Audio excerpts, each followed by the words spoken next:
Hello everyone, and this is my review for TNA Impact Wrestling on November the 8th, 2012. And of course this was the go-home show before the Turning Point pay-per-view, and I felt like they did a good job of emphasizing the storylines and the matches going into the pay-per-view, at least the ones that they really wanted to emphasize. Going off right from the beginning with not James Storm, but the whole Bobby Roode, AJ Styles match. Really good match for TV match, and they also threw a nice little tidbit of getting some tension between James Storm and AJ Styles in there, and that definitely works for the fact that this is a triple threat match. You don't want to get any indications of they didn't want to put any indications of, oh, somebody's going to be teaming up against the other, obviously, and the fact that it's pretty much going to be an every person for themselves triple threat. I thought they definitely emphasized that, especially with the stipulations that are with that match in general will make this a good triple threat match to watch on the pay-per-view. The one real downside that I really didn't like, and it's mostly because I'm not liking the whole Tara Jesse deal that they're going with.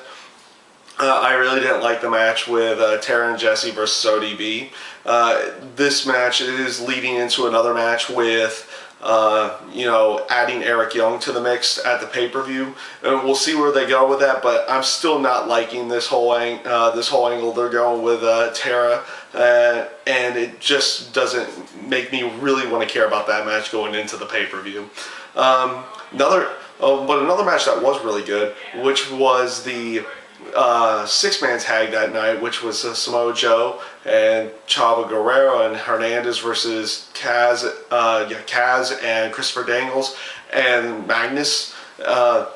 The match itself was really well put together. It was nice seeing Magnus go over Joe and make him look a little bit more vulnerable going into the pay-per-view match itself, but also put enough emphasis on both of these different title matches that they're going into the pay-per-view themselves. They did a really good job inside of there, getting some good emphasis on both of those matches. Another match that ended up being really good in my mind, which it really was more the story after the match. It was the Aces and Eights having Devon and now Doc, or what people know, or how people do know him, Luke Gallows, versus Sting and Kurt Angle. The match itself was okay. It was the after match activities with the whole Aces and Eights extra chaos going in there. They did a very good job of emphasizing how brutal, how violent the Aces and Eights can be by attacking Sting with a hammer, putting him through the table, and then the continuous attack with the hammer after that.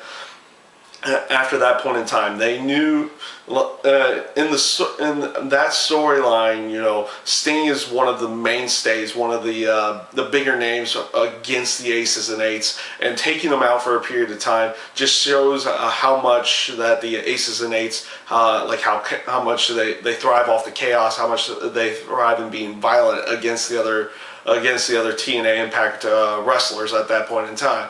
So I felt like they did a really good job in that spot. And of course we'll see where they continue to go after that as well. Because you have the Kurt Angle and Devon at the pay-per-view. Eventually, hopefully, it'll lead into another Bully Ray and Devon type. Of area again, because you didn't really get that match the week before. Hopefully they'll have some kind of match at that down the road, or maybe even Bully's going to do his heel turn at some point in time. He did, play a part with the Aces and Eights, which led into another match with Doc and Joseph Park. He came out and basically convinced Hulk Hogan to let Joseph Park have that match, and inserted that into the pay-per-view, and of course kept himself inserted into that storyline. And now I'm pretty much going to the last portion of the show, which was the whole Austin Aries and Jeff Hardy deal. Hogan at the beginning of the night tells Austin Aries he has to give the title back to Jeff Hardy, or he forfeits his title shot at the pay-per-view. Of course, Austin Aries wasn't going to allow him to come down there without having some kind of fight of some kind.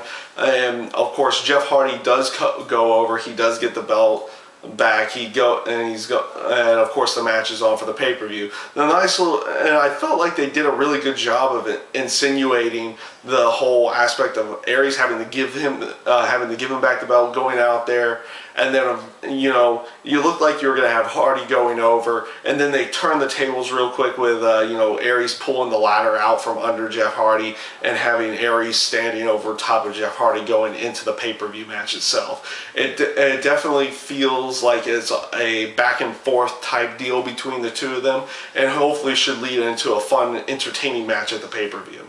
That's all I have for TNA Impact Wrestling this week. Overall, I felt like it was a very good show.